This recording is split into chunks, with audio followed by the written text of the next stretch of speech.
Aku yang nge-lag atau Pak Ustadz yang nge-lag ini teman-teman? Nah, ente yang nge-lag.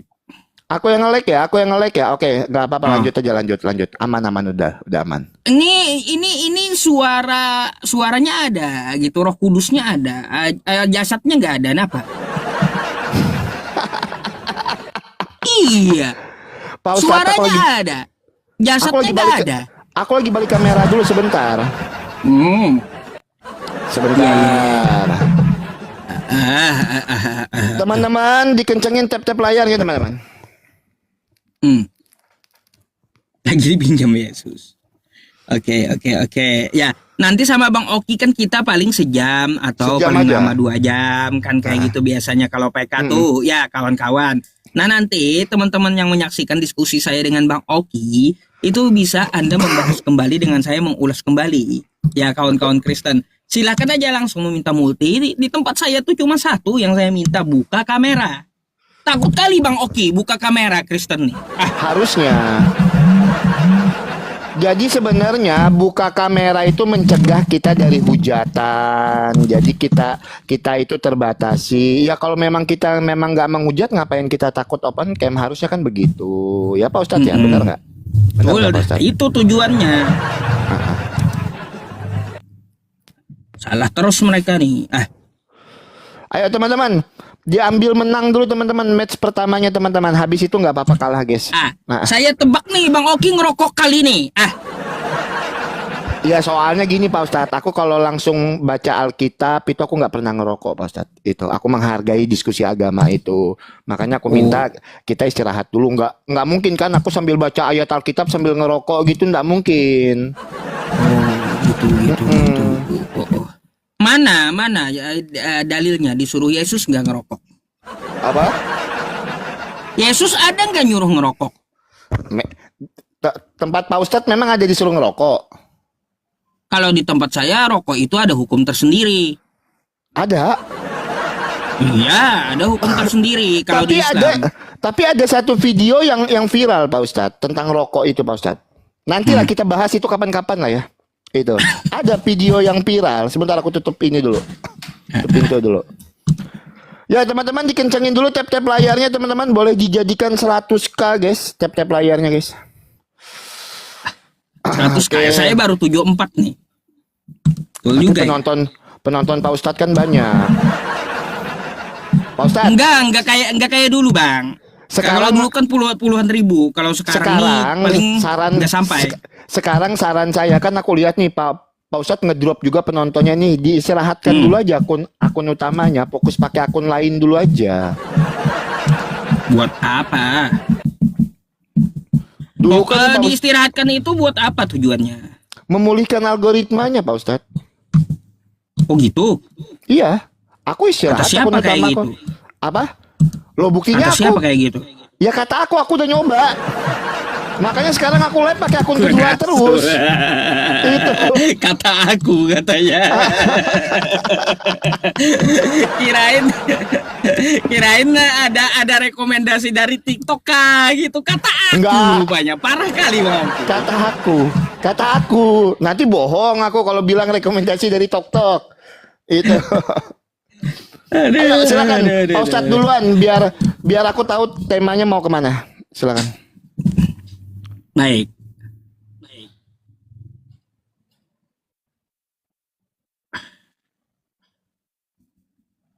Bentar ya teman-teman ya, sabar dulu. Belum muncul undangannya. Ini ngulang tuh. Ada nggak?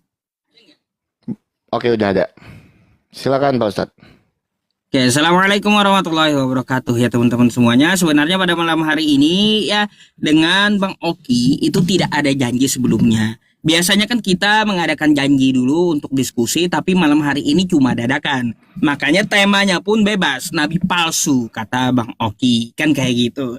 Ya jelas ya kalau di dalam agama Islam ya kawan-kawan semuanya udah beberapa kita membahas nabi palsu. Tidak terlalu banyak juga sih dibahas dalam Islam itu nabi palsu. Memang setelah Nabi Muhammad wafat, itu ada beberapa nabi palsu yang bermunculan. Nah, contohnya adalah Musailamah al-Kadzab gitu. Lalu seperti apa nabi palsu itu? Dia bikin ayat sendiri seperti Musailamah Al-Kadzab kan kayak gitu, bikin ajaran sendiri ya, terus meniru Al-Qur'an. Terus nabi palsu itu dia pembohong. Kan kayak gitu. Makanya ya gelarnya aja Al-Kadzab, yaitu sang pembohong. Nah, kayak gitu. Al-Kadzab, sang pembohong. Jadi di dalam Islam itu ya mungkin kawan-kawan Kristen nggak tahu ada juga nabi palsu setelah Nabi Muhammad Shallallahu Alaihi Wasallam wafat. Nah, berkaitan tentang nabi palsu setelah Nabi Muhammad, lalu yang sebelumnya, apakah juga ada nabi palsu sebelum Nabi Muhammad itu diutus? Ada nabi palsu sebelum Nabi Muhammad diutus ya teman-teman. Para nabi itu jelas ya dari satu segi nasab atau silsilahnya jelas. Apalagi kalau dia bergelar Rasul. Nah, itu nasabnya harus jelas. Makanya akan kita pertanyakan juga yang di tempat Bang Oki. Kalaunya Yesus gimana? Apakah dia nabi? Ya dia nabi. Itu ada di kitabnya Bang Oki. Kan kayak gitu. Dia dipanggil orang saat itu nabi. Inilah nabi dari Nazaret. Dan apakah kita sebagai Islam mengakui Yesus itu adalah nabi? Ya betul. Kita sebagai Islam mengakui Yesus itu adalah nabi. Tetapi apakah kita Islam ini mengakui Yesus itu sebagai Tuhan? Jawabannya tidak. Nah, setelah Yesus, apakah masih ada para nabi? Gitu. Kalaunya di pemahaman kitab Bang Oki kan ya ada setelah Yesus para nabi itu. Nah, kita akan pilih saja apakah nabi ini palsu atau nabi asli. Kan kayak gitu. Oke ya teman-teman semuanya, saya akan bukakan dulu Quran surah Al-Ahzab di ayat ke-40. Ini. Biar kita tahu bersama ya tentang Nabi Muhammad Shallallahu Alaihi Wasallam. Ini ya. A'udzu billahi minasyaitonir rajim. Ma kana Muhammadun aba ahadin mir rijalikum walakin Rasulullahi wa khataman nabiyyin. Wa kana Allahu bikulli syai'in alima. Muhammad itu sekali-sekali bukanlah bapa dari seorang laki-laki di antara kamu, tetapi dia adalah utusan Allah dan penutup nabi-nabi, dan adalah Allah Maha mengetahui segala sesuatu. Oke, baik. Jadi Nabi Muhammad itu gelarnya Rasul dan Nabi. Apakah Nabi dengan Rasul ini sama di dalam agama Islam? Kita jelaskan dulu. Ya, kita jelaskan dulu. Nabi dengan Rasul itu berbeda. Seorang Rasul, dia sudah pasti Nabi. Seorang Nabi, dia belum tentu Rasul. Itu dalam agama Islam. Sekali lagi, seorang Rasul, dia sudah pasti Nabi. Seorang Nabi, belum tentu dia Rasul. Perbedaannya kayak gimana? Seorang Nabi, dia menerima wahyu dari Tuhan. Dan wahyu itu diperuntukkan bisa untuk dirinya sendiri dan orang sekitarnya. Itu nabi. Tetapi rasul itu dia menerima firman atau wahyu dari Tuhan, tapi harus untuk disampaikan lagi kepada kaumnya. Bedakan kayak gitu. Nabi tadi bisa untuk dirinya sendiri tapi tidak disebarkan. Itu nabi. Tapi kalau rasul, dia menerima wahyu dari Tuhan tapi harus disebarkan apa yang disampaikan oleh Tuhan. Jadi sedikit sekilas ya teman-teman semuanya di dalam agama Islam tentang nabi palsu dan pemahaman nabi serta rasul. Terima kasih. Oke, siap teman-teman. Bentar ya guys ya.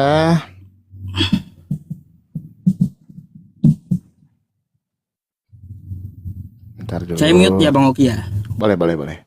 Sebentar ya Pak Ustadz. Boleh diundang Pak Ustadz? Hilang tadi ada, bentar.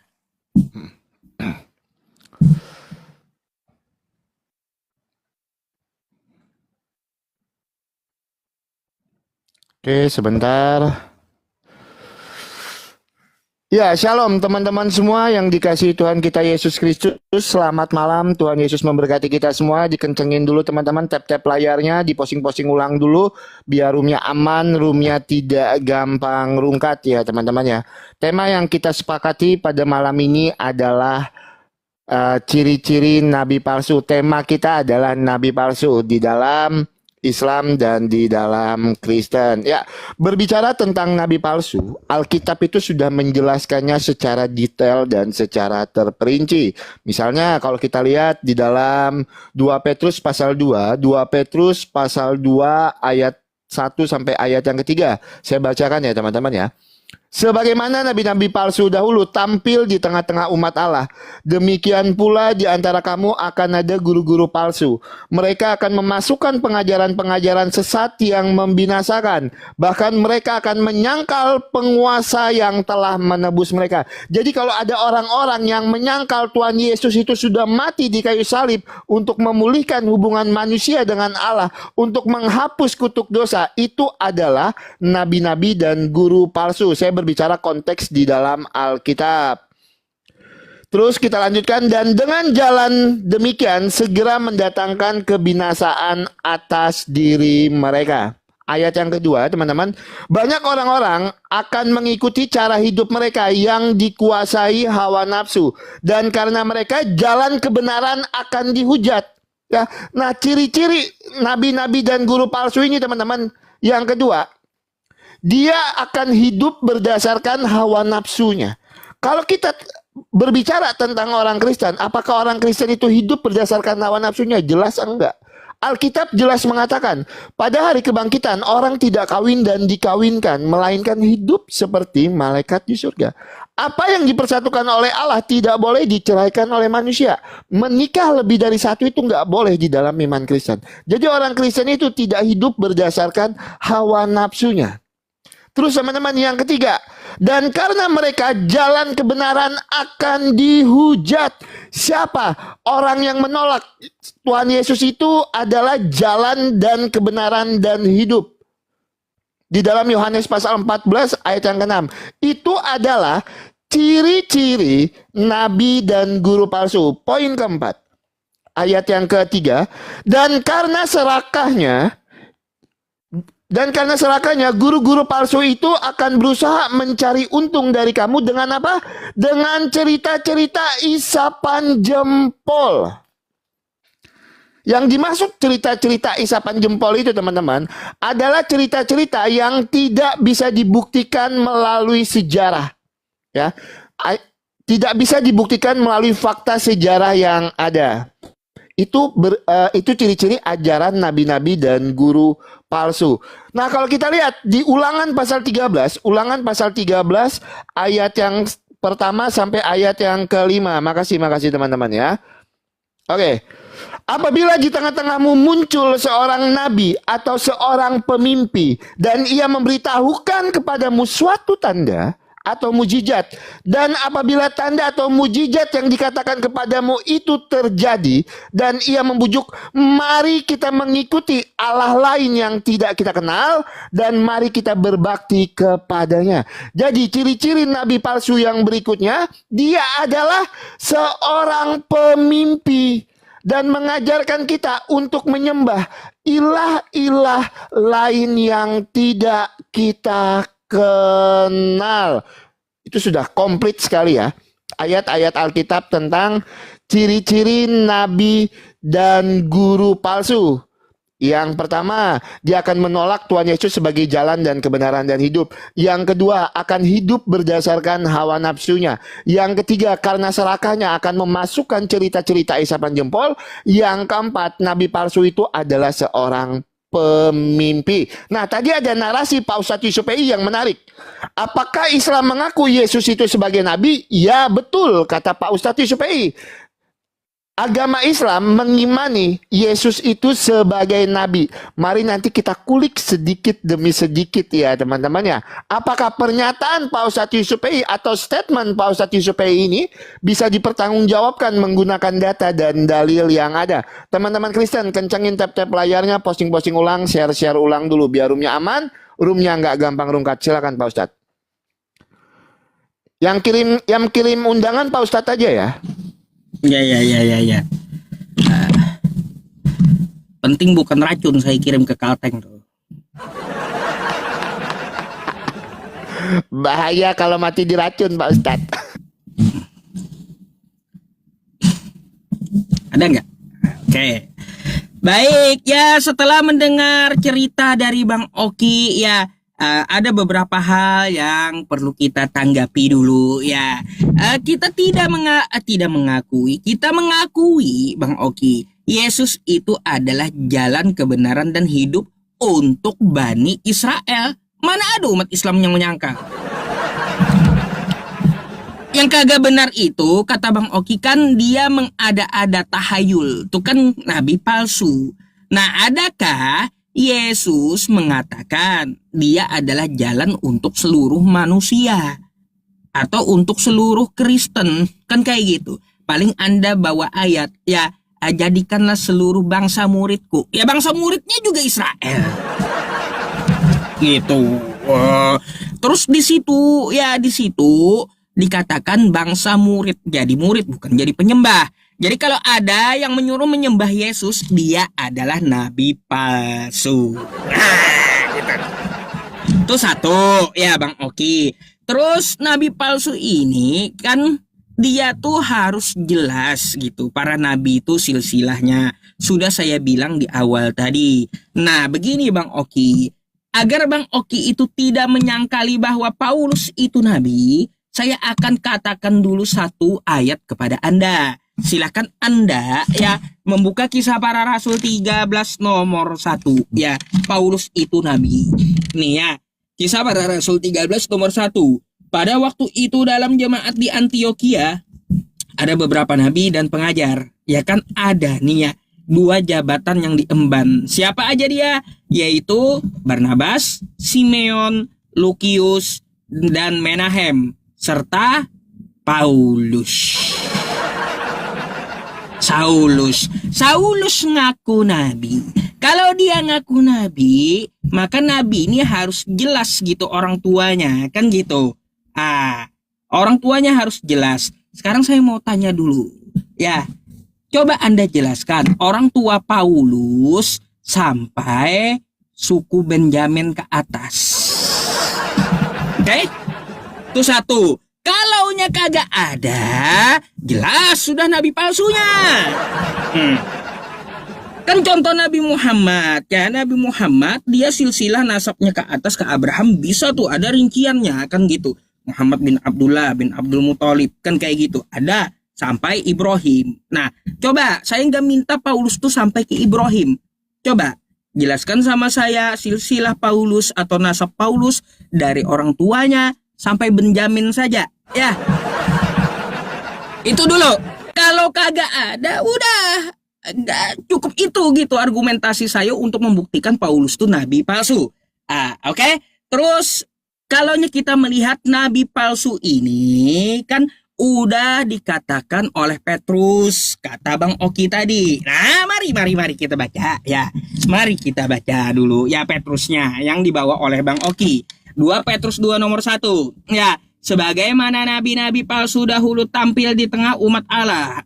Jadi ada nabi palsu dulu di tengah umat Israel. Ya, yang muncul di tengah umat Israel. Demikian pula di antara kamu, kata Paulus, akan ada guru-guru palsu. Kan kayak gitu. Saya mau tanya, Petrus ini kan anak buahnya Yesus ya. Dari pengikut Yesus.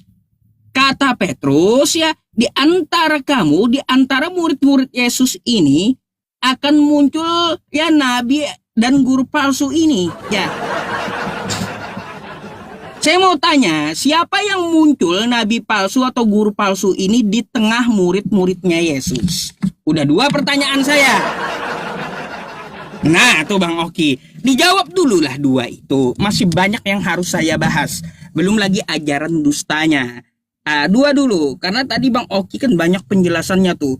Tuh sudah saya catat semuanya dan saya udah tampilin ayatnya semuanya. Tolong dijawab dulu ya. Nabi palsu itu adalah tertuju kepada Paulus. Karena Paulus itu datang di tengah murid-muridnya Yesus. Itu 1.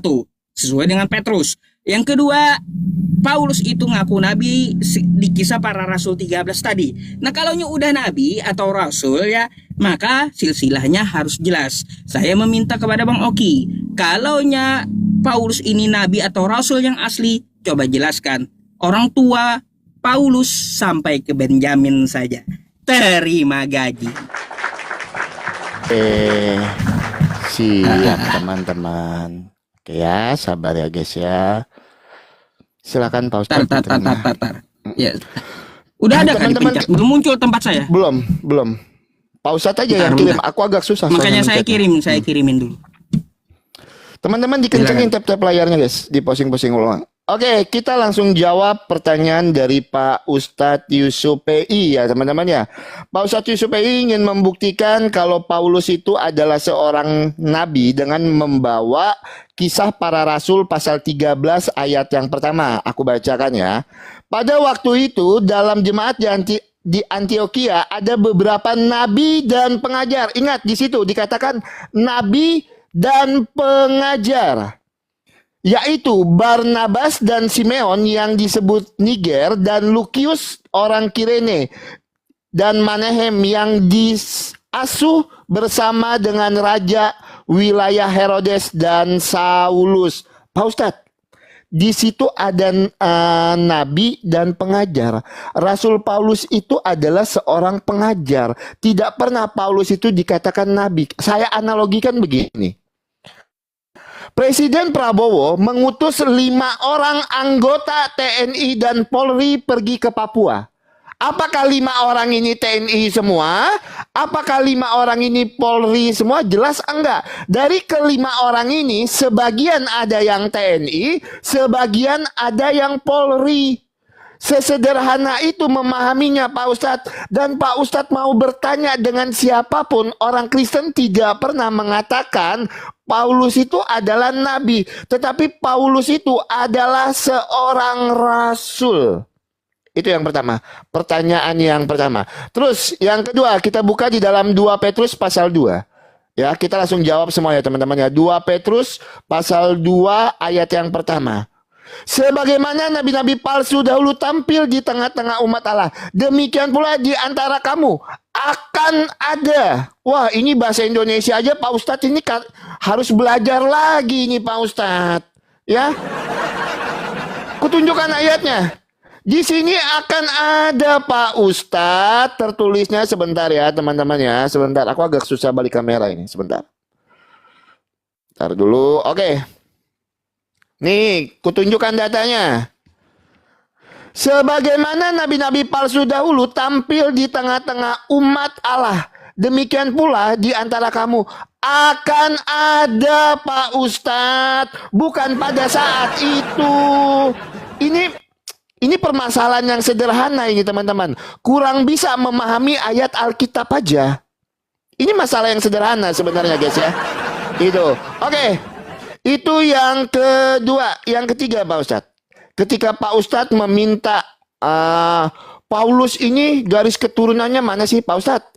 Alkitab kami tidak menjelaskan garis keturunan Rasul Paulus secara eksplisit.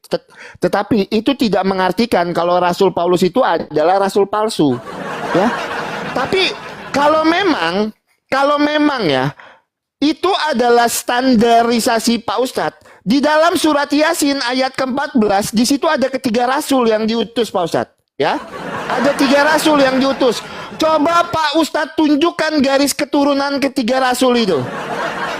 Siapa ayahnya, siapa bapaknya, siapa ibunya. Di surat Yasin ayat yang ke-13 Pak Ustadz. Coba tunjukkan. Ya, itu yang pertama. Yang kedua, karena Pak Ustadz dari tadi mengklaim menyamakan antara Yesus dan Isa. Ya. Ini menurut saya ini adalah klaim yang tidak beralasan. Tapi saya mau bawa datanya dulu. Sebentar ya, saya mau bawa datanya dulu. Teman-teman bantu dikencengin tap-tap layarnya teman-teman. Oke, surat Maryam ayat yang ke-28. Wahai saudara perempuan Harun, dalam kurung Maryam, ayahmu bukanlah seorang yang berperangai buruk dan ibumu bukan seorang perempuan pejinah. pertanyaan saya Pak Ustadz. Ini Harun yang mana yang dikatakan saudara perempuan Maryam? Apakah Harun dan Maryam ini Pak Ustadz hidupnya sejaman? Kok bisa dikatakan wahai saudara perempuan Harun dalam kurung Maryam? Tolong nanti Pak Ustadz jelaskan ini ya. Tolong nanti Pak Ustadz jelaskan ini. Itu yang kedua teman-teman. Ya itu yang kedua. Oke kita 2 pertanyaan dulu aja lah ya. Enggak usah 3 pertanyaan ya teman-teman ya. Tolong Pak Ustadz tunjukkan siapa ketiga rasul yang diutus di dalam surat Yasin ayat ke-14. Dan tunjukkan Pak Ustadz ya kan biografinya. Bapaknya siapa, ibunya siapa, wahyu yang diterimanya apa. Itu Pak Ustadz tunjukkan. Dan Maryam 28 tolong dijawab Pak Ustadz. Teman-teman kencengin tap-tap layarnya guys. Ya 1700 penonton teman-teman kencengin tap-tap layarnya, posting-posting ulang. Oke, sebentar.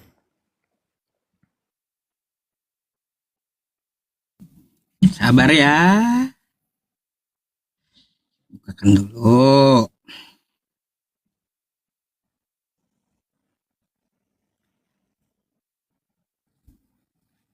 Belum muncul. Nih.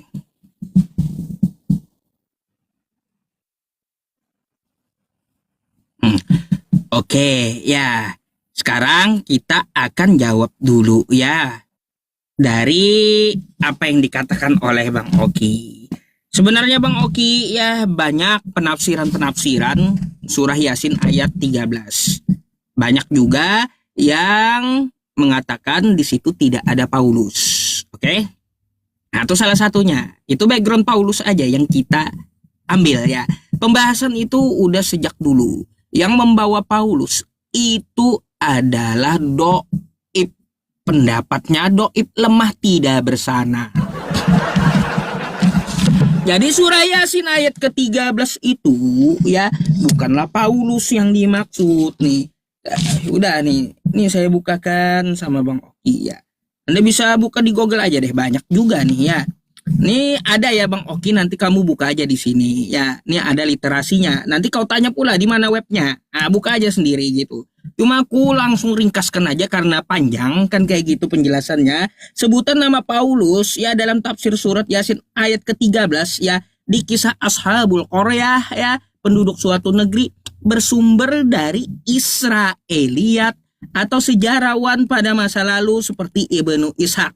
Bukan hadis sahih. Bukan hadis dari Nabi gitu. Status riwayatnya pun menyebutkan nama utusan tersebut dinilai lemah pula. Astagfirullah. Jadi jangan kau bawa-bawa Paulus, nggak ada di Al-Quran tuh Paulus ya, karena bukan hadis dari Nabi. Terus yang kedua tentang ya ukhta Harun. Ya ukhta Harun maka abuki imra'asau wa makanat ummuki bagiya. Ya kita lihat hadis ya Bang Oki. Surah Maryam ayat 28 itu kata Nabi kami, orang-orang Yahudi terdahulu dia menisbatkan nasabnya atau silsilahnya itu kepada orang yang soleh di Israel itu, di Bani Israel itu.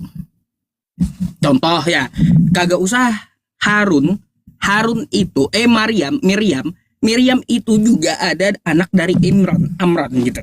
Terus ada juga saudara dari Nabi Musa kan gitu. Nah dua-duanya orang yang soleh. Jadi yang dimaksud itu adalah Maryam yang bersuku Israel, bukan bersuku Indonesia. Itu yang dimaksud oleh Al-Quran. Makanya disebutkan ya ukhta Harun. Yang dimaksud adalah Maryam, saudaranya Harun tersebut yang berbangsa Israel. Karena Harun itu Israel gitu, bukan Indonesia. Nanti dikira Maryam yang mana ini?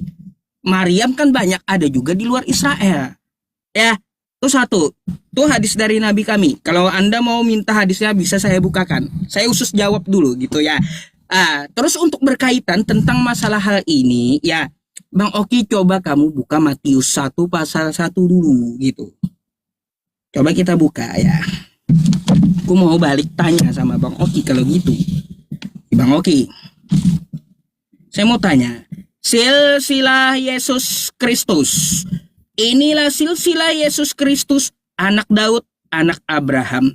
Betulkah ya Daud itu punya istri Maryam?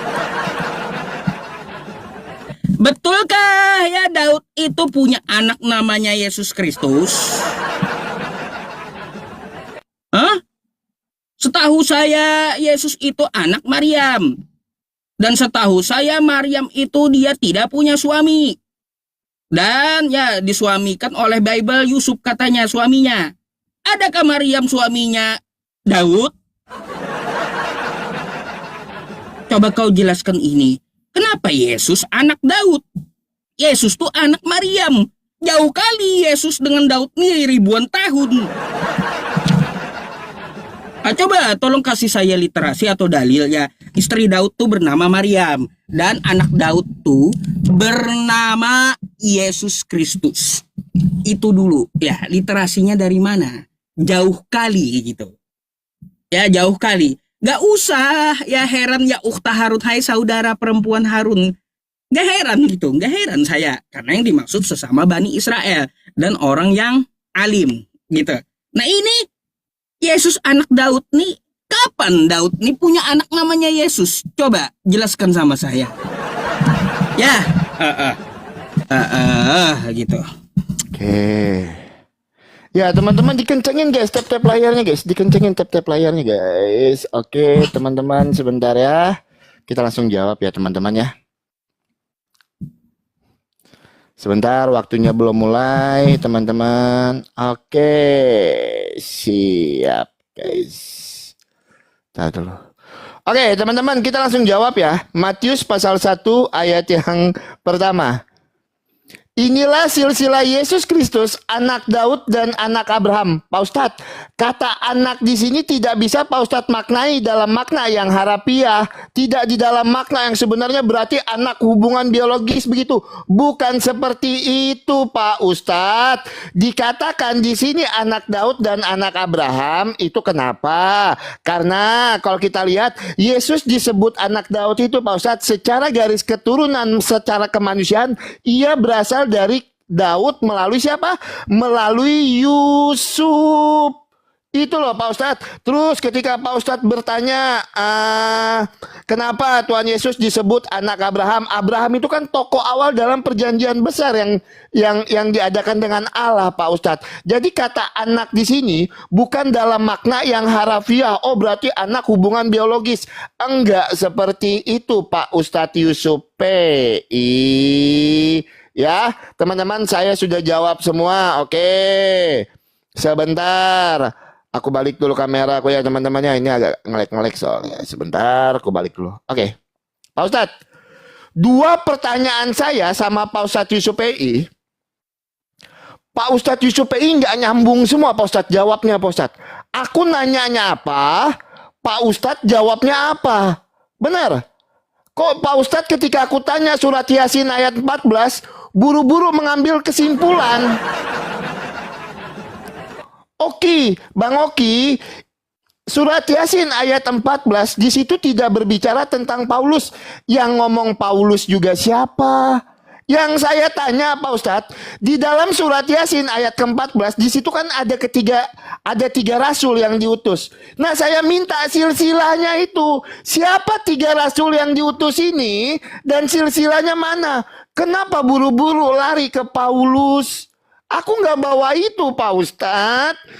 Itu yang pertama. Teman-temannya tolong.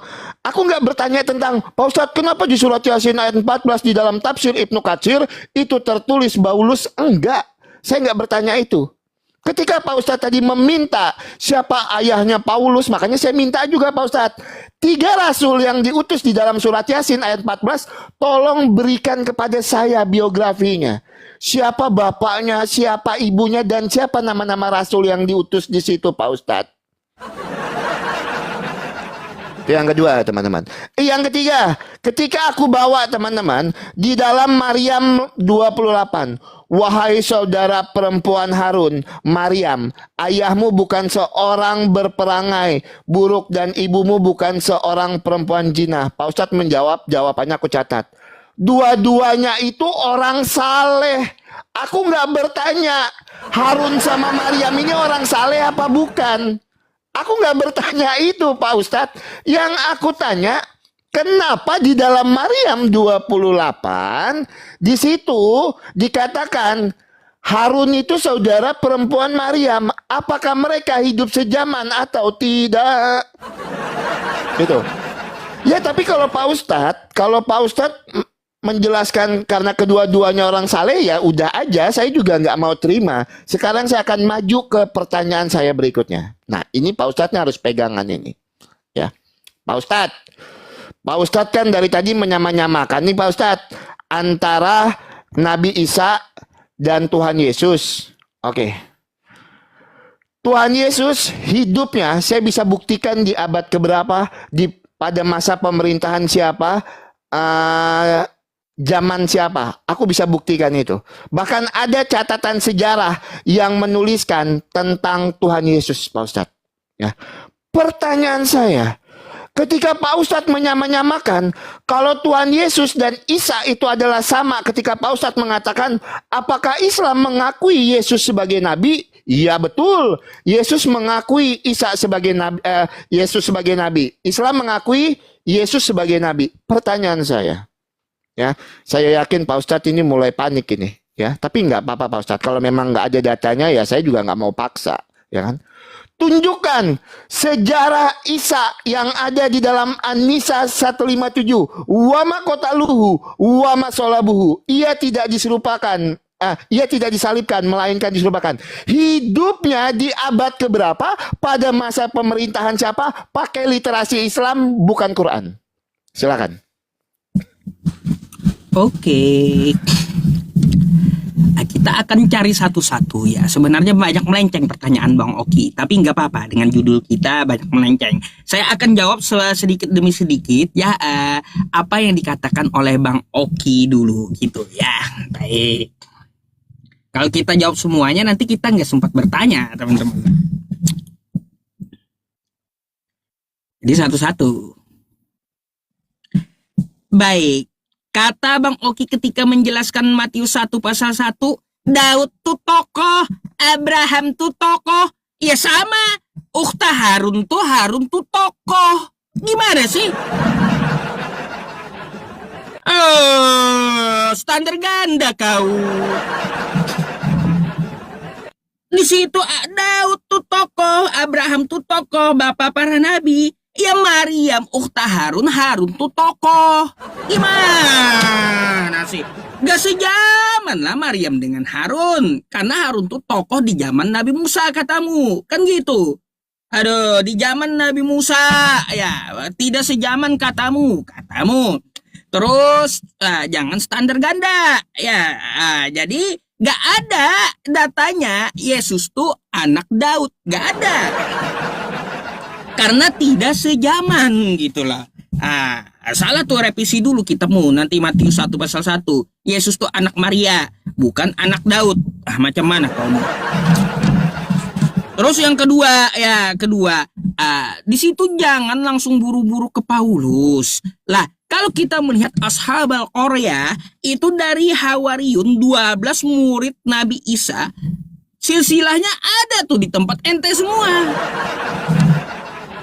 Ayo, kalau kamu kan siapa yang diutus di situ?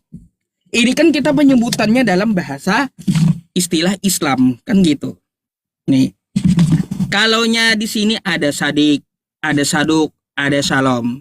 Terus di sini ada Yohanani, Yohanes, dan Samun atau Simeon. Kan ada tuh di kitabmu. Ngapain susah-susah nyari ke literasi Islam gitu loh. Kau nih gimana? Kalau kau katakannya tidak ada tuh silsilahnya, berarti aduh, anak buah Yesus yang 12 tuh palsu semua berarti. Aduh Bang Oki. Jadi Yasin 13 tuh ya dari Hawariyun, 12 murid dari Nabi Isa atau Yesus. Kalau kau minta silsilahnya mana, di kitabmu pun ada, nggak usah di kitab saya. Kalau di kitabmu nggak ada, berarti ya murid Yesus palsu semua. Tuh, aduh, jangan standar ganda gitu. Saya mau bertanya dulu sama Bang Oki, itu tanggapan saya sedikit ya Bang Oki. Tadi Bang Oki juga ada menyebutkan kepada saya ya,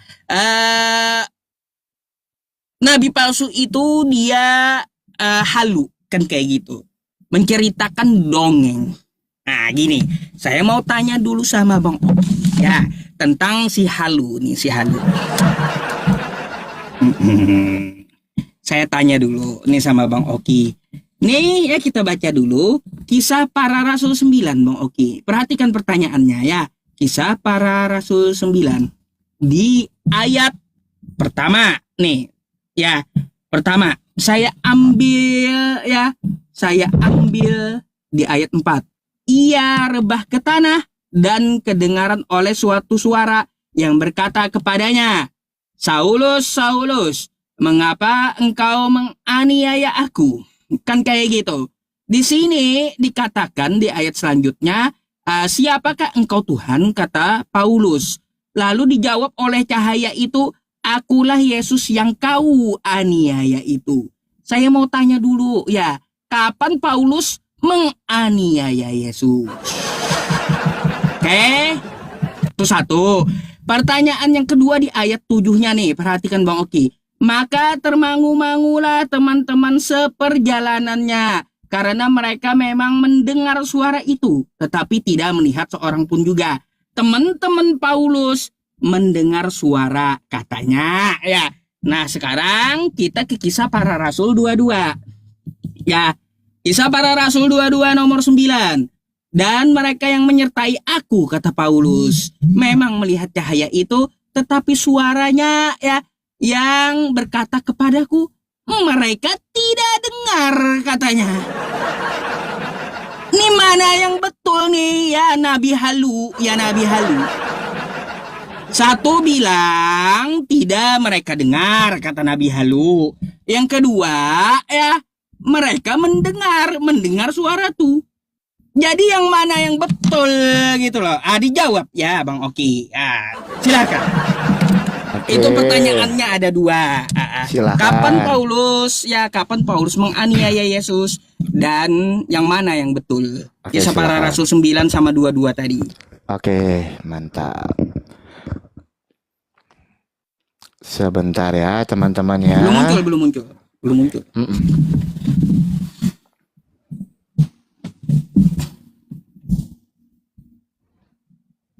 Ada nggak? Ada Pak Ustadz. Oke, silakan Pak Ustadz. Diterima.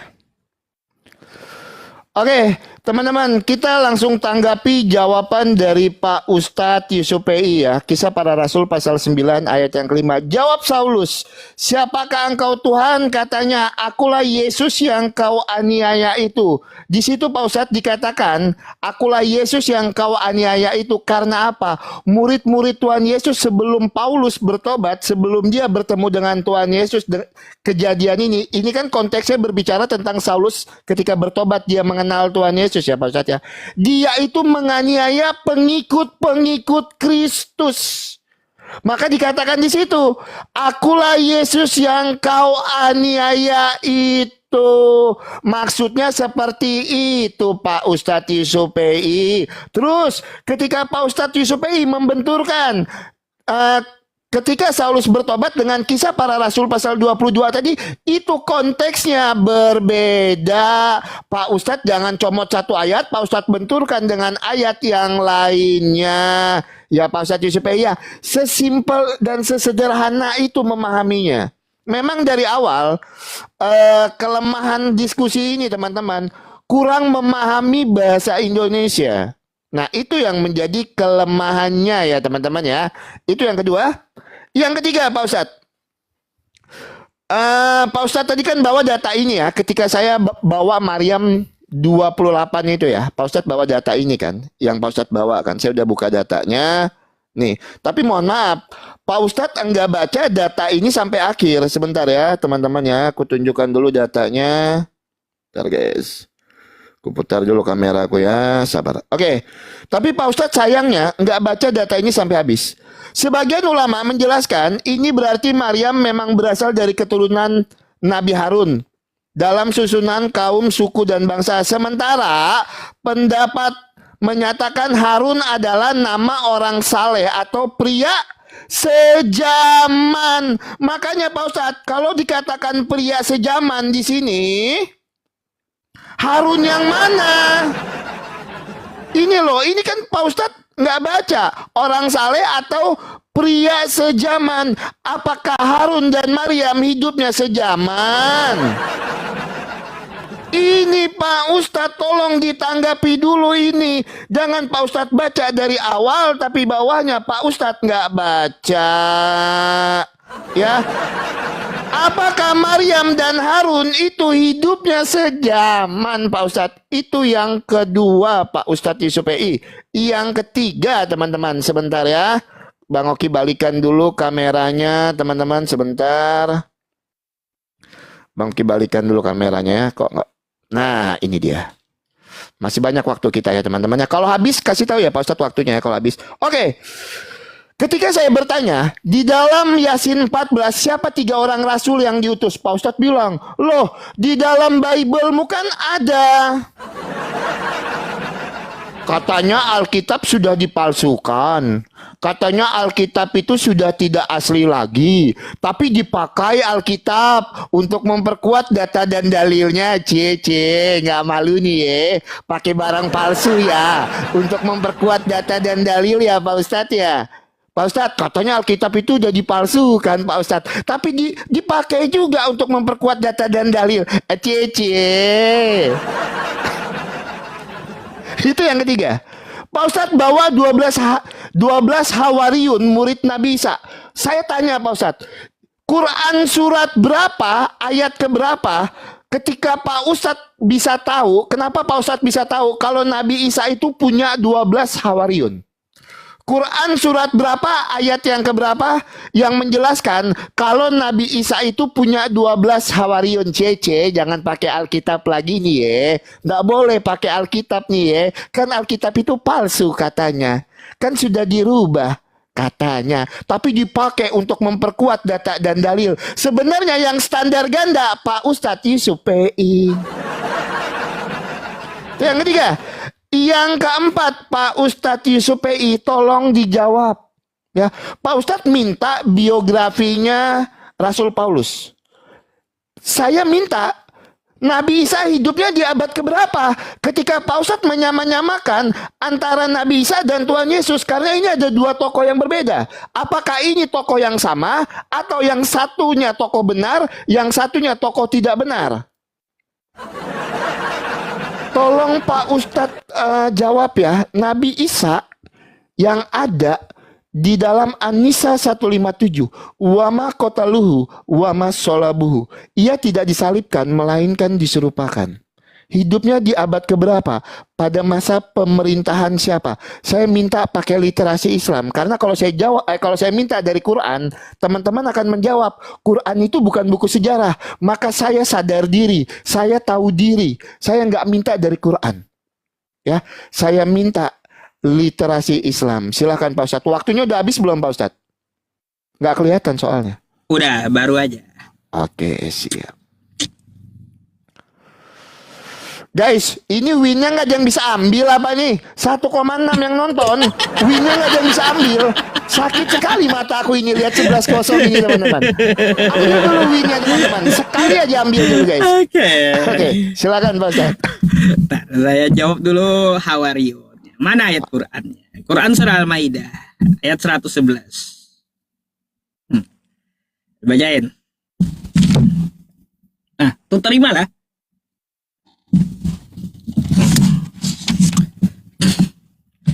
Oke, saya akan jawab dulu ya Bang Oki, mana ayat Nabi Isa punya Hawariyun. Ya, nih saya bacakan dari 110 ya. Ini menceritakan tentang Nabi Isa. Idz qala Allahu ya Isa ibn Maryam dzkur ni'mati 'alaika wa 'ala walidatik idz ayyatuka bi ruhil qudus tukallimun nasa fil mahdi wa kahla wa idz 'allamtukal kitaba wal hikmata wat taurata wal injil. Panjang ya. Terus ya Nabi Isa itu punya hawariyun, wa idz awhaitu ilal hawariyina an aminu bi wa bi rasuli. Tuh ya ayatnya. Nabi Isa tuh punya hawariyun, ngikut. Siapa aja hawariyun nih? Itu kan yang Anda minta. Siapa aja? Daftar hawariyun menurut Islam. Baik. Ya. Nih ya, ada namanya ya Andaria bin Yunus atau ya murid Nabi Yahya ya. Terus juga di sini ada Syam'un al-Khaifa. Ini penyebutan dari Muslim ya, Bang ya. Yakub bin Zabdia, terus Yahya bin Zabdia, banyak gitu, banyak. Jadi kalau kita seperti Yohanan, Syam'un tadi, Simeon, seperti Yohanes, Nabi Yahya, itu ada gitu, ada penyebutannya, ada penjelasannya. Di sini pun juga ada nih, kalau Anda mau buka, ya 12 hawariyun tuh siapa aja namanya, banyak pendapatnya, ya dalam agama Islam tuh banyak. Siapa aja daftarnya Anda bisa lihat. Tuh. Oke. Ada ayatnya sekalian. Nah, jadi tadi saya mencatat juga sama Bang Oki tentang mana sih ya tidak sejaman tentang Maria tadi. Saya jawab lagi ya. Sebenarnya pertanyaan Bang Oki itu sudah ditanyakan kepada Nabi dahulu, Bang. Udah basi gitu loh. Nih ya kata Nabi apa? Ya dari Mughirah bin Syu'bah. Ia berkata, ketika aku tiba di Najran ya di tempat Kristen, Najran ini kampung Kristen, orang-orang bertanya kepadaku, apakah engkau memahami ayat hai saudara perempuan Harun? Langsung ditanyakan kepada Nabi Muhammad ya. Sedangkan Musa itu hidup jauh sebelum zaman Isa, kata Kristennya. Tuh, maka Nabi menjawab, ya Rasulullah Shallallahu Alaihi Wasallam ya, beliau menjawab, kebiasaan mereka pada waktu itu menyebut nama seseorang dengan menisbatkan kepada para nabi atau orang-orang soleh sebelum mereka. Hadis riwayat Muslim 2135. Basi udah pertanyaannya tuh Bang Oki ya, udah dibilang, ku bilang orang-orang Yahudi menisbatkan ya nasab mereka kepada orang soleh pendahulunya. Kau kagak percaya sih? Saya tuh ngomong selalu ada data. Oke? Terus apa lagi nih? Saya udah kumpulkan permintaan Bang Oki. Tentang masalah catatan saya dulu nih Bang Oki ya. Akulah Yesus. Bang Oki yang di situ dikatakan akulah Yesus, bukanlah aku murid Yesus. Kau baca lagi Kisah Para Rasul 9 nomor 5. Akulah Yesus, bukan akulah murid Yesus. Apa sih? Kutanya kau kapan Paulus menganiaya Yesus? Kau malah cerita murid Yesus. Kagak nyambung gitu loh. Yang berkata di situ akulah Yesus, bukan akulah murid Yesus. Terus yang kedua, Kisah Para Rasul 9 nomor 7 nggak ada jawabannya. Itu yang mana yang betul dari kitabmu? Kisah Para Rasul 9 mengatakan mereka mendengar. Orang-orang seperjalanan Paulus mendengar suara Yesus. Kisah Para Rasul 22 nomor 9. Orang yang seperjalanan dengan Paulus tidak mendengar. Plin-plan si nabi palsu. Yang mana tuh yang betul? Kisah Para Rasul 9 kah? Mereka mendengar, atau Kisah Para Rasul 22? Mereka tidak mendengar. Kan katamu tadi Pak nabi palsu tuh ngibul. Yang mana yang benar tuh? Coba dijawab dulu ya. Kisah Para Rasul 9 nomor 7 dan 22 nomor 9. Mana yang betul gitu? Karena nabi palsu ini ngibul kan gitu. Silakan dijawab. Belum muncul nih ya. Sabar. Sebentar ya teman-teman ya. Oke, Pak Ustadz, saya langsung jawab ya Pak Ustadz Yusuf PI. Pak Ustadz, nanti kalau waktunya habis kasih tahu aku ya Pak Ustadz, soalnya nggak terlihat di tempat aku. Ya teman-teman yang udah kasih gift, terima kasih ya teman-teman ya, tapi nggak kelihatan di sini teman-teman. Oke, Pak Ustadz, Pak Ustadz bawakan Kisah Para Rasul 22 ayat yang ke-7 dan Kisah Para Rasul pasal 9 ayat yang ke-6. Itu kan aku bilang, nggak ada yang salah di situ, makanya aku bingung. Salahnya di mana Pak Ustadz Yusuf PI? Gitu loh. Enggak ada yang salah di situ Pak Ustadz. Itu yang pertama. Yang kedua, di situ yang berkata akulah Yesus, saya juga tidak membantah kalau memang Tuhan Yesus yang berkata. Akulah Yesus yang kau aniaya. Tapi maksud Tuhan Yesus di situ Pak Ustadz, Paulus itu kan sebelum bertobat, dia itu kan menganiaya para murid Kristus. Dimasukkan ke dalam penjara, dia kan nggak percaya karena dianggap ajaran Tuhan Yesus ini membahayakan. Makanya dianiaya lah para murid. Nah, ketika perjalanan ke Damsik, Paulus itu bertobat. Paulus itu bertobat. Nah, ketika Tuhan Yesus mengatakan itu, akulah Yesus yang kau aniaya, itu dalam pengertian murid-murid Yesus yang dianiaya oleh Rasul Paulus sebelum dia bertobat, sebelum dia mengimani kalau Yesus itu adalah jalan dan kebenaran dan hidup.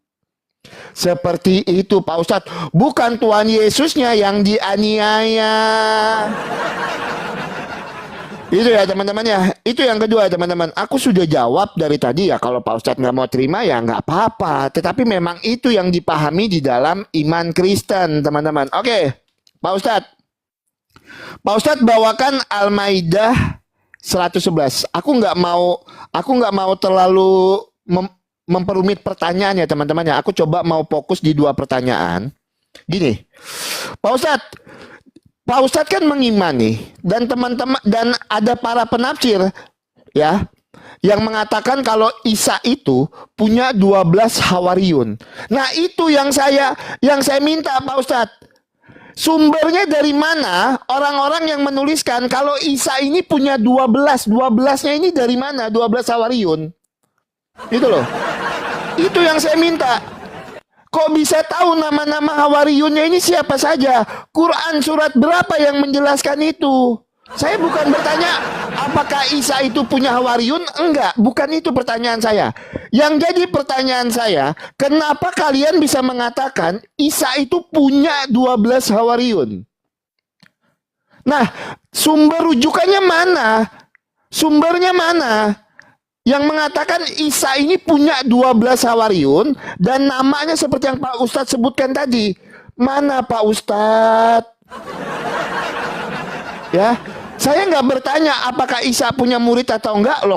Kalau begitu gampang kali menjawabnya. Benar yang Pak Ustadz tunjukkan. Ya, Isa punya hawariyun. Tapi yang jadi persoalannya, dari mana Pak Ustadz dan teman-teman semua tahu kalau murid Isa itu ada 12 hawariyun? Dan nama-nama yang Pak Ustadz tunjukkan tadi, sumbernya dari mana? Ya sumbernya mau nggak mau Pak Ustadz itu harus dari Quran dong. Ya Pak Ustadz ya, itu sumbernya harus dari Quran. Itu yang ketiga. Yang saya tanya, ingat Pak Ustadz ya, saya tidak bertanya Pak Ustadz soalnya dari tadi salah paham terus sama pertanyaan saya. Saya tidak bertanya apakah Isa punya murid atau tidak, Isa punya hawariyun atau tidak, enggak.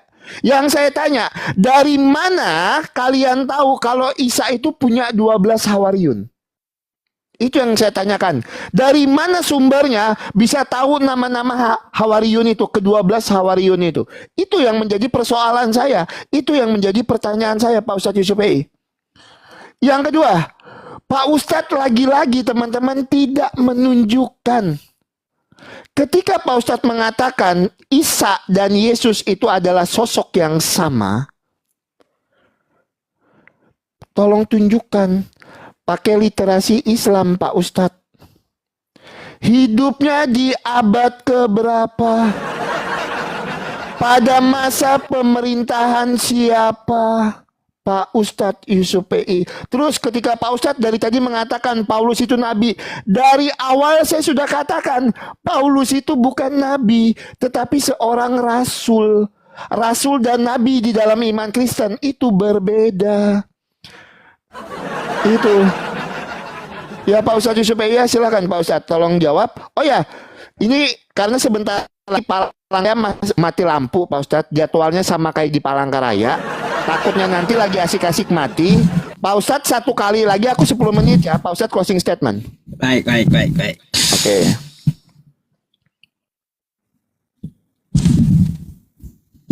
Habis. Ini. Baik, ya. Saya akan buka dulu ya teman-teman. Tentang masalah Hawariun didapat dari siapa. Jadi Bang Oki ya, tentang masalah cerita-cerita yang terdahulu ya, itu diambil dari literasi Israeliat, cerita dari Israeliat. Nah, tanya aja Muslim, semua tahu gitu. Jadi sumbernya itu sumber dari Israeliat. Banyak kok ulama-ulama yang mengambil juga cerita tentang masalah Israeliat tersebut. Ya, tentang masalah Hawariun. Makanya namanya ada gitu. Ada namanya di dalam literasi Islam. Itu literasi dari Israeliat. Yang mana Israeliat itu adalah cerita-cerita dari Bani Israel terdahulu. Itu maksudnya. Ya, nah gitu. Terus ya Bang Oki, tentang permasalahan kata kamu tidak ada masalah tuh. Aduh, rupanya Bang Oki kurang nyimak tadi. Nih. Ya, kurang nyimak. Ayat yang disebutkan juga salah. Ada aqua gitu. Perlu minum aqua Bang Oki ini. Perhatikan nih ya. Kisah Para Rasul 22 nomor 9. Oke. Yang menyertai Paulus tidak mendengar suara. Oke. Kisah Para Rasul 22 nomor 9. Teman seperjalanan Paulus tidak mendengar suara. Tuh. Kisah Para Rasul 9 nomor 7. Teman seperjalanan Paulus mendengar suara. Mana yang betul gitu? Masalah kali ini. Yang satu bilang mendengar, yang satu tidak mendengar. Ini memang ngibul nabi palsu nih Bang. Kan gitu. Katanya di satu ayat katanya mendengar. Di satu ayat lagi katanya tidak mendengar. Si nabi palsu karang-karang sendiri ngebol gitu loh. Mana yang betul? Makanya ku bilang ada aqua, minum dulu lah. Jadi masalah besar itu karena nabi palsu tuh ngibul kata Anda. Kan gitu. Nah, tanggapilah tuh, jawab nanti pakai rincian. Terus Anda menanggapi saya tadi. Ya di situ yang dimaksud akulah Yesus betul. Tapi yang dimaksud adalah menganiaya murid Yesus. Di mana datanya kayak gitu? Maksud Yesus kayak gitu. Kisah Para Rasul 9 nomor 5. Akulah Yesus. Yang dimaksud adalah murid Yesus. Di mana datanya? Aduh. Udah jelas Paulus tuh kagak pernah ketemu Yesus. Mau menganiaya kapan ngarang. Itu yang saya maksud Bang. Bukan masalah muridnya. Kalau muridnya tuh dimana dikatakan pendapat siapa, profesor apa yang berpendapat kan kayak gitu. Kisah Para Rasul 9 nomor 5 ya. Itu yang dimaksud Yesus adalah murid-muridnya. Oh ini juga profesor kalau punya tafsir lebih ahli dari Tuhannya rupanya. Apalagi Bang Oki menyampaikan lebih ahli daripada Yesus berarti menafsirnya. Makanya ku bilang ya, biar kau punya data Bang Oki, coba tunjukkan sama saya dulu datanya tentang hal itu. Ya, nah dua hal itu bermasalah Bang. Nah, silakan kamu 10 menit untuk menjawab hal ini. tentang masalah yang kamu katakan, ya saya sambil cari-cari dulu sisa-sisa yang kamu minta kepada saya, cuma sumbernya dari mana? Hawariyun tadi dari Israiliyat. Nah, makanya ketika kamu menanyakan tentang Nabi Isa alaihi salam, ya di mana sejarahnya, pasti ku ambil dari sejarah-sejarah Israiliyat lagi yang diliterasi Islam. Ada gitu banyak. Kalau hal itu nggak usah kau tanyakan lagi.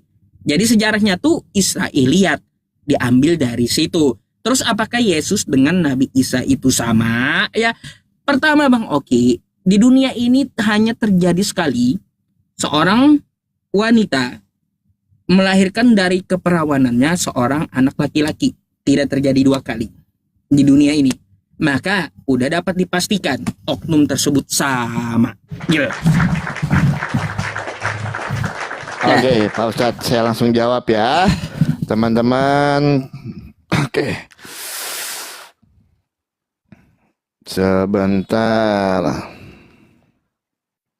Nanti saya tanggapi sedikit ya Bang Oki, 2,5 tutup gitu ya. Iya ya. Aku 10 menit berarti ini ya. Iya. Oke, teman-teman, kita langsung jawab ya, teman-teman ya, pertanyaan dari Pak Ustadz Yusuf PI. Makanya saya katakan dari tadi, tidak ada yang salah di dalam Kisah Para Rasul pasal 9 ayat yang ke-7 dan Kisah Para Rasul 22 ayat yang ke-9. Kalau kita melihat di terjemahan yang lain, kita balik lagi kepada bahasa aslinya. Makanya Pak Ustadz nih ya, aku tunjukkan ya kepada Pak Ustadz ya. Apa sih yang dimaksud di situ? Kutunjukkan aja datanya ya teman-teman ya. Bentar guys. Oke. Kisah Para Rasul pasal 9 ayat yang ke-7. Orang-orang yang menyertai Saulus termanggu-manggu keheranan karena apa? Mereka mendengar suara tanpa rupa. Di sini mendengar suara tanpa rupa ya Pak Ustadz. Sedangkan kalau kita lihat di dalam Kisah Para Rasul pasal 22, Kisah Para Rasul pasal 22 ayat yang ke-9 ya, yang Pak Ustadz bawa tadi ya. Orang-orang yang menyertai saya melihat cahaya itu, tetapi tidak mengerti Pak Ustadz. Maksudnya dia tidak memahami apa yang dibicarakannya itu Pak Ustadz nih. Tidak mengerti apa yang dikatakan. Makanya kita harus balik lagi kepada bahasa aslinya Pak Ustadz. Makanya saya katakan dari tadi Pak Ustadz, tidak ada yang salah di dalam kisah Para Rasul pasal 9 ayat yang ke-7 dan Kisah Para Rasul pasal 22 ayat yang ke-7. Ya, yang dikatakan di dalam Kisah Para Rasul pasal 22 ayat yang ke-7, dia orang-orang yang mendengar ini tidak mengerti apa yang dikatakan. Itu yang dimaksud Pak Ustadz. Ya, saya sudah jawab pertanyaan Pak Ustadz Yusuf PI, teman-teman. Nah, sekarang aku mau tanggapi sedikit ya. Ya, yang mau pegangan boleh pegangan dulu, teman-teman. Sebentar, aku sambil cek waktu di handphoneku yang lain soalnya. Ya, yang mau pegangan dulu boleh pegangan. Oke. Saya bertanya kepada Pak Ustadz tadi. Pak Ustadz, dari mana Pak Ustadz tahu dan teman-teman yang lain tahu kalau Isa itu punya 12 Hawariyun dan nama-namanya? Pak Ustadz menjawab, ya, cerita dari Israiliyat. Pak Ustadz, di mana Allah Pak Ustadz memerintahkan kalau kalian mau tahu ke-12 Hawariyun, lihatlah cerita Israiliyat.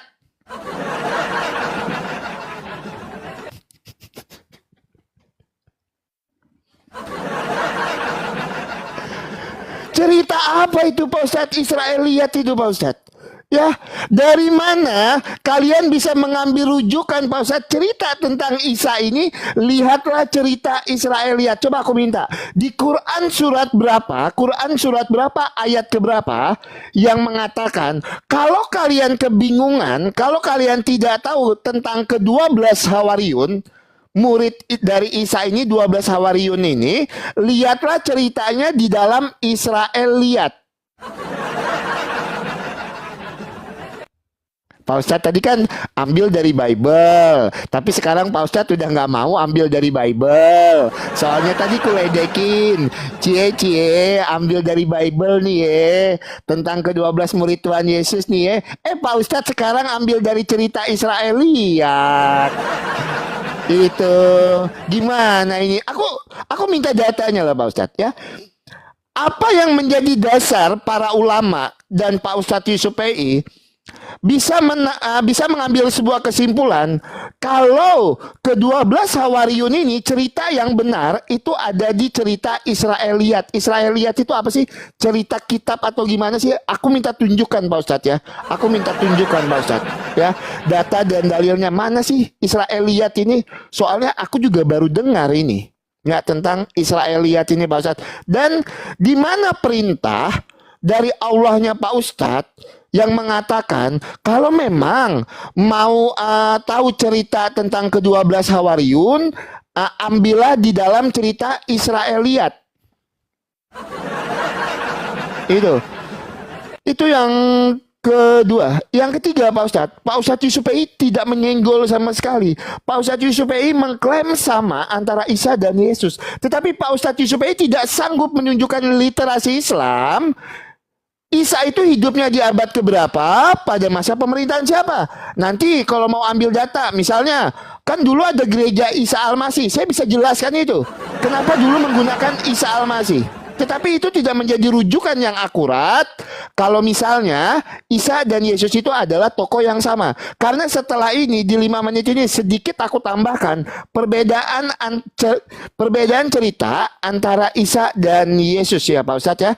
Oke teman-teman sebentar ya. Oke sebentar, kalah terus kita guys. Ini yang nonton ini RT 6 semua kayaknya ini. Udah berapa kosong? 17. Gak mungkin menang kamu Bang. 17-0 sama Faruk kita kuat, sama Pak Ustadz kenapa kita melempem guys? Gimana ini? Kencengin tap-tap layarnya teman-teman. Oke, nanti Pak Ustadz tunjukkan sejarahnya ya. Tolong tunjukkan di 5 menit terakhir nanti. Kalau memang Pak Ustadz ada waktu, saya minta literasi.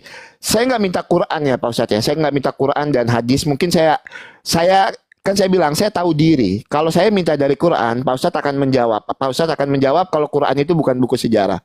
Makanya saya minta literasi Islam yang menuliskan cerita tentang Isa. Ini hidupnya di abad keberapa, pada masa pemerintahan siapa?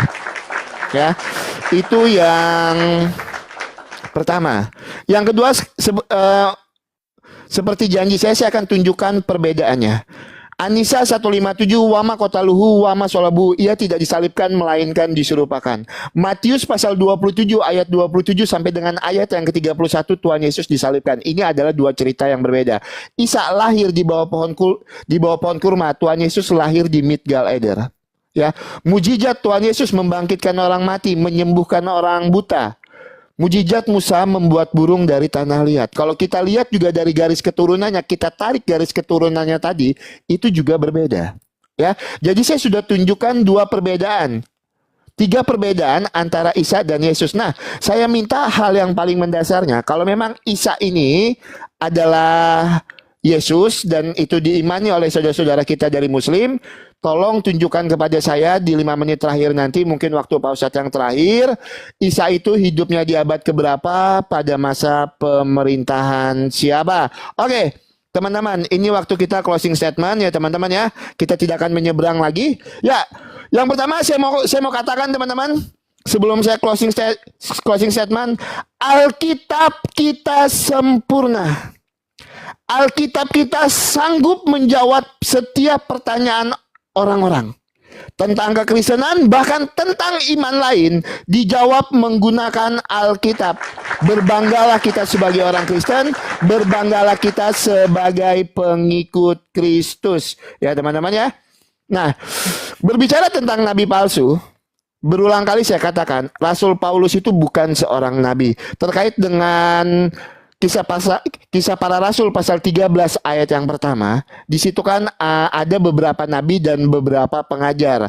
Sebagian itu nabi, sebagian itu adalah pengajar. Jadi tidak semua sama. Saya sudah jelaskan juga ciri-ciri nabi palsu di dalam Alkitab. Yang pertama, dia akan menolak Tuhan Yesus datang untuk menyelamatkan kita. Yang kedua, teman-teman, di dalam 2 Petrus pasal 2 ayat yang kedua, ciri-ciri nabi dan guru palsu itu dia akan mengajarkan ajaran sesuai hawa nafsu. Saya ulangi lagi, di dalam iman Kristen kami tidak pernah dijanjikan hal yang macam-macam. Pada hari kebangkitan orang tidak kawin dan dikawinkan, melainkan hidup seperti malaikat di surga. Apa yang dipersatukan oleh Allah tidak boleh diceraikan oleh manusia. Jelas data-datanya di dalam Alkitab. Yang ketiga ya teman-teman ya, ciri-ciri nabi dan guru palsu, memasukkan cerita-cerita isapan jempol. Nah, kalau Alkitab segala ceritanya kita bisa buktikan melalui sejarah. Cerita tentang Tuhan Yesus, ada nggak data sejarah yang menuliskan? Ada. Flavius Josephus Lucinta dari Samosta menuliskan tentang cerita Tuhan Yesus yang disalibkan, bukan yang diserupakan. Itu adalah data sejarahnya, teman-teman. Ya, yang Bang Oki bisa sampaikan di closing statement ini buat teman-teman Kristen semua. Terima kasih untuk teman-teman yang udah tap-tap layar. Terima kasih juga untuk oh ya, saya tambahkan ciri-ciri nabi dan guru palsu. Ulangan pasal 13 ayat pertama sampai ayat yang kelima. Nabi palsu itu adalah seorang pemimpi dan ia mengajarkan kita untuk menyembah ilah-ilah lain yang tidak kita kenal. Saya tidak mengatakan siapapun, saya berbicara konteks di dalam Alkitab. Ulangan pasal 13 ayat 1 sampai dengan ayat yang kelima. Terima kasih buat teman-teman Kristen yang udah tap-tap layar, yang sudah menabur. Terima kasih banyak. Nggak apa-apa kita kalah PK, yang penting kita menang debat ya teman-teman ya. Itu nggak masalah kita kalah PK ya. Mungkin teman-teman Kristen udah capek kali ini tap-tap layarnya ini.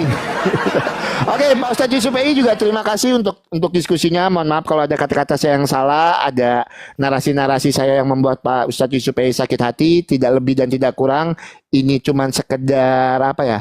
Cuman sekedar gurauan nih yang saya minta jangan dimasukkan ke hati ya Pak Ustadz ya. Ya, saya di sini menyampaikan kebenaran menurut iman Kristen seperti itu. Silakan Pak Ustadz Yusuf EI 5 menit waktunya. Silakan. Aduh, ini kawan-kawan ya, teman kita Bang Oki merasa menang dan menghibur diri rupanya. Ada. Iya, lagi menghibur diri. Nggak apa-apa, kita jawab ya. Hiburan dari Bang Oki.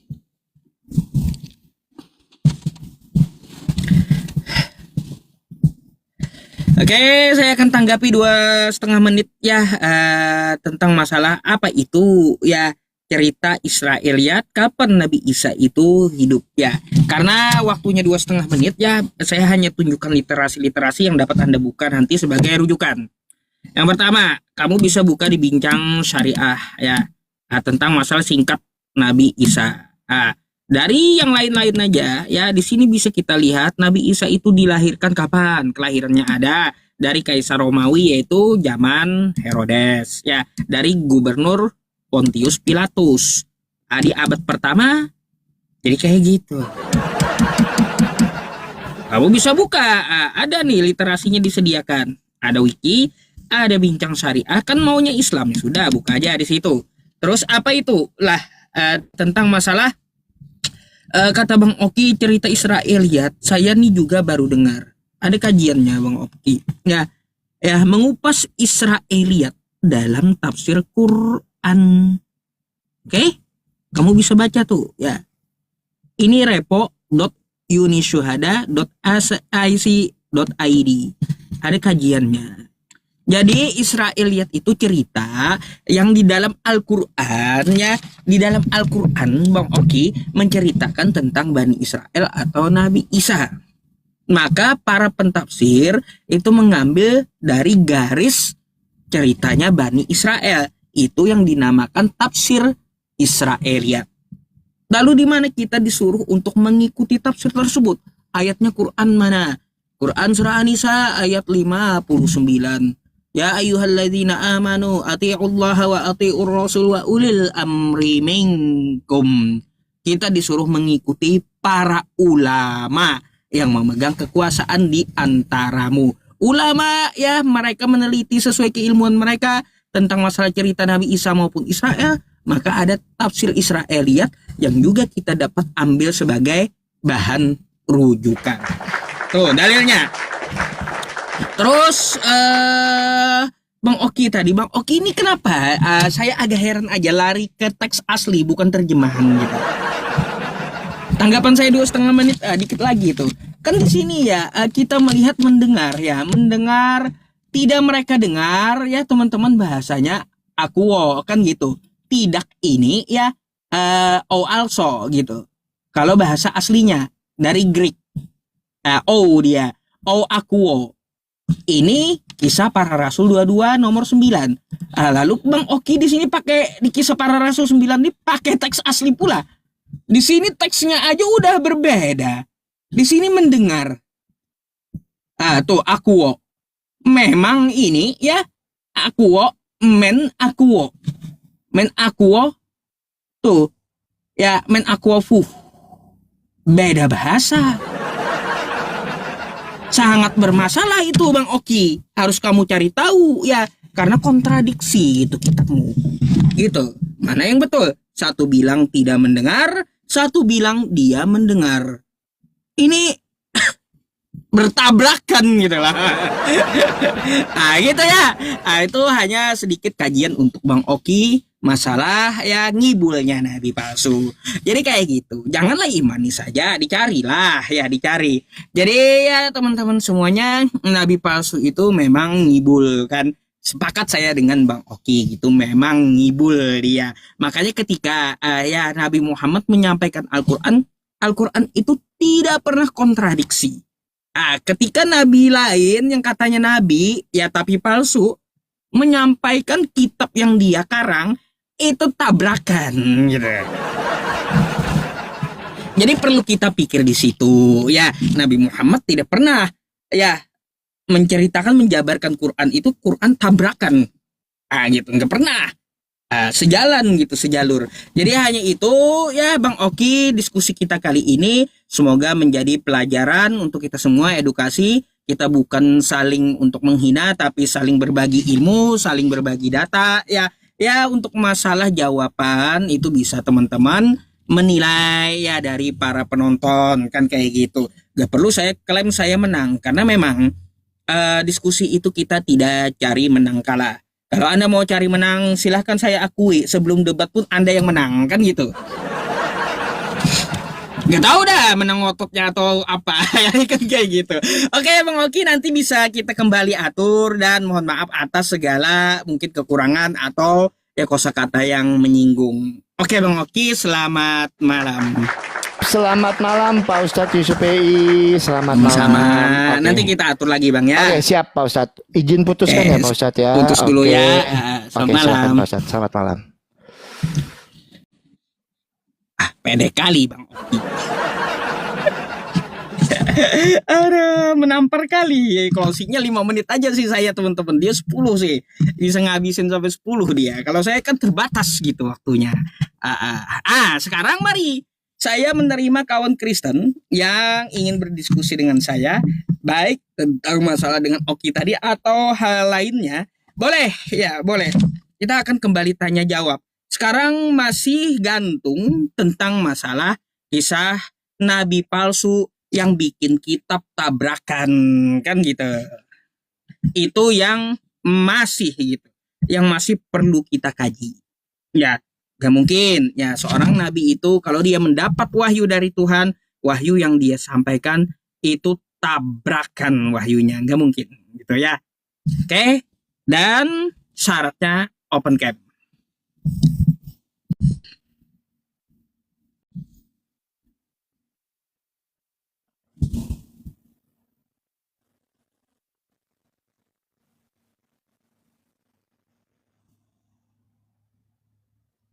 Masih muter nih kawan-kawan. Oke, masih muter. Siapa lagi? Nah, ini Bang Apo ini minta naik lagi nih. Kalau 2 kali ku panggil kamu tidak buka kamera, tidak menyahut, langsung ku blokir hari ini. Nah, udah berapa kali kamu minta 3 hari ini?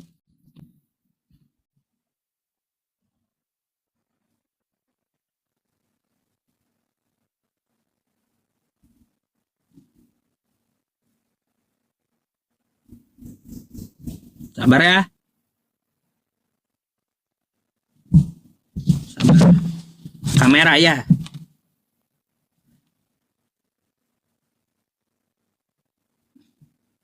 Biar cepat nih, saya naikin lagi Jaki. Halo, selamat malam Bang Apoy. Bentar Bang Jaki ya, bentar ya. Selamat malam Bang Apoy. Nah, 2 kali. Aku bilang langsung ku blokir kamu. Kan gitu. Besok-besok kamu nggak akan bisa naik lagi gitu. Langsung ku blokir kamu. Ini banyak kali nih. Apa? Judol. Wah. Iya, baru sadar saya. Baru lihat juga. Karena asik ambil data gitu. Ya, ada judol rupanya. Ya udah.